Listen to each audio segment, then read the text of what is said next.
In Greek mythology, Prometheus is one of the most important figures in the story of humanity's beginnings.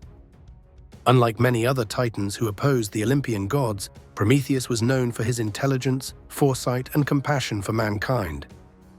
His story is deeply tied to the origin of human civilization, the punishment of rebellion, and the struggles between gods and mortals.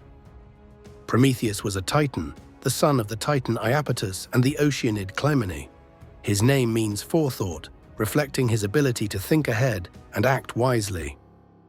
During the Great War between the Olympians, led by Zeus and the older titans, Prometheus and his brother Prometheus chose to side with Zeus. When the Olympians won, Prometheus was not cast into Tartarus with the defeated titans, but instead became a trusted figure among the gods. According to some traditions, Prometheus played a role in shaping mankind out of clay. Whether or not he was their direct creator, he quickly became their greatest protector. Prometheus noticed that humans were vulnerable compared to animals. They had no natural weapons, no thick fur, no great strength, and little chance of survival in a harsh world. He decided to help them by giving them the one thing that could change everything: fire. At this time, fire was reserved for the gods alone. Zeus had no intention of sharing it with mortals, believing that it would make them too powerful. But Prometheus, feeling pity for humanity, went against Zeus's command. In secret, he took fire from Mount Olympus, often described as carrying a spark hidden inside a fennel stalk. With fire, humans could cook food, keep warm, protect themselves from wild beasts, and begin developing tools, crafts, and culture. This single gift transformed human life and laid the foundation for civilization. Zeus, however, was furious at Prometheus's defiance. He believed that fire belonged only to the gods and that mankind should remain weak and dependent. To punish both Prometheus and humanity, Zeus devised a double penalty. For mankind, he ordered the creation of the first woman, Pandora. Each of the gods gave her gifts: beauty, charm, skill, and cunning. She carried with her a jar, later known as Pandora's box, filled with countless evils.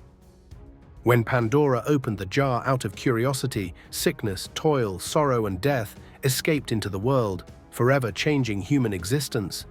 Only hope remained inside, offering mankind the strength to endure. For Prometheus himself, Zeus devised a cruel punishment.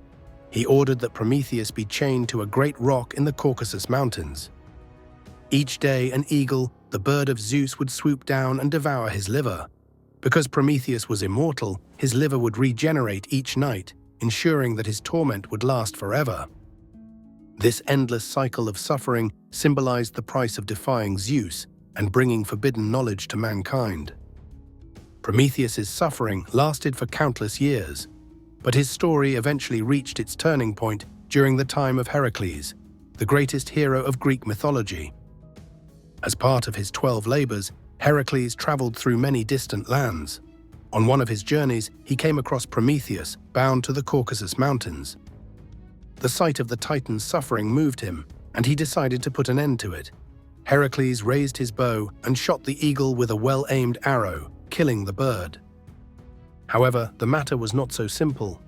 Zeus had decreed the punishment, and even though Heracles had killed the eagle, Prometheus could not be released without the consent of the king of the gods. Some accounts tell us that Zeus allowed Heracles to free Prometheus as part of a larger plan, because the hero was destined to accomplish great deeds that even Zeus respected. There was, however, a condition. Prometheus was required to wear a token of his punishment for eternity. A ring was made from the iron of his chains and a piece of the rock to which he had been bound. This ring served as a constant reminder of his defiance against Zeus. In this way, Prometheus remained technically bound, but he was also free to walk the earth. Later traditions even claimed that humans wearing rings was a symbolic continuation of this story.